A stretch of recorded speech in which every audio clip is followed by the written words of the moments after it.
Assembly కౌన్సిల్లో car పార్టీకి పెద్ద గండం ఎదురయ్యే అవకాశం ఉంది. బీఆర్ఎస్ ఎల్పీని కాంగ్రెస్ శాసనసభ పక్షంలో విలీనం చేసే దిశగా కార్యాచరణ ప్రణాళిక సిద్ధమైందనే టాక్ నడుస్తోంది. ముందుగా శాసన మండలిలో ఇబ్బంది లేకుండా చూసుకునేందుకు వీలుగా హస్తం పార్టీ పావులు కదుపుతోందనే చర్చ సాగుతోంది. లోక్సభ ఎన్నికల ఫలితాల తర్వాత మళ్లీ ఆపరేషన్ ఆకర్షణ చేపట్టే అవకాశం ఉంది. అసలు హస్తం పార్టీ ప్లాన్ ఏంటి? కారు పార్టీ ఎమ్మెల్యేలు ఎమ్మెల్సీల్లో ఎంతమంది కాంగ్రెస్ గూటికి చేరే ఛాన్స్ ఉంది? Was the story?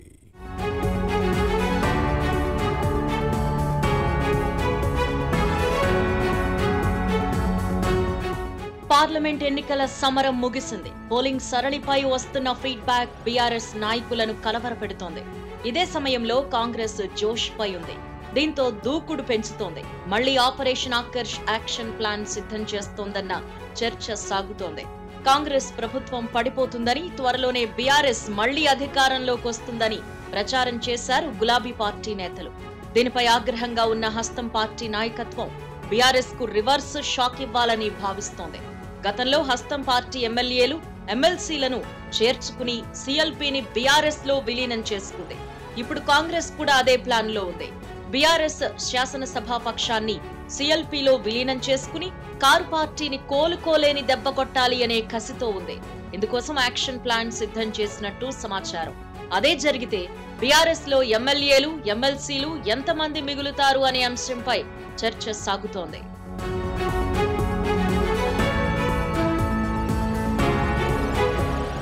పార్లమెంట్ ఎన్నికలకు ముందే బీఆర్ఎస్ ఎమ్మెల్యేల కోసం గేట్లెత్తినట్లు హస్తం పార్టీ పెద్దలు ప్రకటించారు.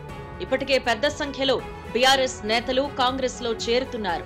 కొందరు ఎమ్మెల్యేలు కారు దిగి కాంగ్రెస్ తీర్థం పుచ్చుకున్నారు. ఇప్పటికే బీఆర్ఎస్ నుంచి ఎన్నికైన దానం నాగేందర్, కడియం శ్రీహరి, తల్లం వెంకట్రావు హస్తం పార్టీ కండువా కప్పుకున్నారు. ఖైరతాబాద్ శాసనసభ్యుడు దానం కాంగ్రెస్ టికెట్ పై సికింద్రాబాద్ లోక్సభ స్థానం నుంచి పోటీ చేశారు. పలువురు బీఆర్ఎస్ నేతలు ఎమ్మెల్యేలు సీఎం రేవంత్ రెడ్డిని కలిసి పార్టీలో చేరడానికి సిద్ధమని చెప్పారు. దీంతో పార్లమెంట్ ఎన్నికల ఫలితాల తరువాత గులాబీ పార్టీ ఎమ్మెల్యేలు హస్తం గూటికి చేరే అవకాశం ఉంది. అంతకంటే ముందు కౌన్సిల్లో బలం పెంచుకోవడంపై దృష్టి పెట్టిన కాంగ్రెస్ స్పెషల్ ఆపరేషన్ చేపట్టింది. ప్రస్తుతం శాసన మండలిలో కాంగ్రెస్ పార్టీకి కేవలం 3 సభ్యులే ఉన్నారు. 40 మంది సభ్యులుండే కౌన్సిల్లో హస్తం పార్టీ అధికారంలోకి వచ్చే నాటికి కేవలం ఒకే ఒక్క ఎమ్మెల్సీ ఉన్నారు. బీఆర్ఎస్ ఎమ్మెల్యేలుగా ఎన్నికైన కడియం శ్రీహరి, పాడి కౌశిక్ రెడ్డి శాసన మండలి సభ్యత్వానికి రాజీనామా చేయడంతో ఆ స్థానంలో కాంగ్రెస్ నుంచి బల్మూరు వెంకట్, మహేష్ గౌడ్ ఎమ్మెల్సీలుగా ఎన్నికయ్యారు. కానీ కౌన్సిల్లో మెజారిటీ లేకపోతే ప్రభుత్వానికి ఇబ్బందులు తప్పవు. ఇందుకోసం శాసన మండలిలో బలం పెంచుకోవడానికి స్పెషల్ ఆపరేషన్ ప్రారంభించింది. బీఆర్ఎస్ ఎమ్మెల్సీలను ఆకర్షించడంపై దృష్టి పెట్టింది.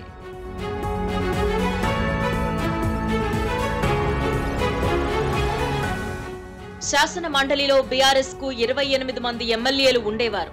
వారిలో ఇప్పటికే పట్నం మహేందర్ రెడ్డి, కూచుకుళ్ల దామోదర్ రెడ్డి కాంగ్రెస్ లో చేరిపోయారు. దీంతో హస్తం పార్టీ సభ్యుల సంఖ్య 6కు పెరిగింది. ఇటీవల ఆదిలాబాద్ స్థానిక సంస్థల ఎమ్మెల్సీ దండే విఠల్ ఎన్నిక చెల్లదని హైకోర్టు తీర్పు చెప్పింది. దీనిపై సుప్రీంకోర్టుకు వెళ్లి స్టే తెచ్చుకున్నారు. ఎంఐఎంకు 2, బీజేపీకి 1, 2 ఇండిపెండెంట్ సభ్యులు, టీచర్స్ కోటా ఎమ్మెల్సీలు ఉన్నారు. గవర్నర్ నామినేటెడ్ ఎమ్మెల్సీ స్థానాల్లో 2 ఖాళీగా ఉన్నాయి. గత ప్రభుత్వం 2 స్థానాల్లో దాసోజు శ్రవణ్, కుర్ర సత్యనారాయణను నామినేట్ చేయగా అప్పటి గవర్నర్ ఆమోదించకుండా పెండింగ్ లో పెట్టారు.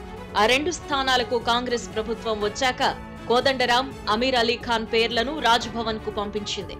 అప్పటి గవర్నర్ తమిళిసై ఆమోద ముద్ర వేసినప్పటికీ ఈ వ్యవహారం ప్రస్తుతం కోర్టు పరిధిలో ఉంది. ఇక కసిరెడ్డి నారాయణ రెడ్డి రాజీనామాతో ఖాళీ అయిన మహబూబ్ నగర్ స్థానిక సంస్థల ఎమ్మెల్సీ స్థానం ఉప ఎన్నిక పోలింగ్ ముగిసింది.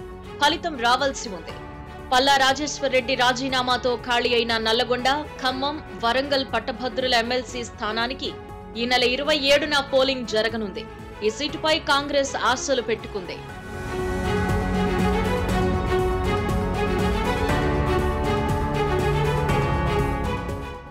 కౌన్సిల్లో మెజారిటీ లేకపోతే బిల్లుల ఆమోదంలో కాంగ్రెస్ కు ఇబ్బందులు తప్పడం లేదు.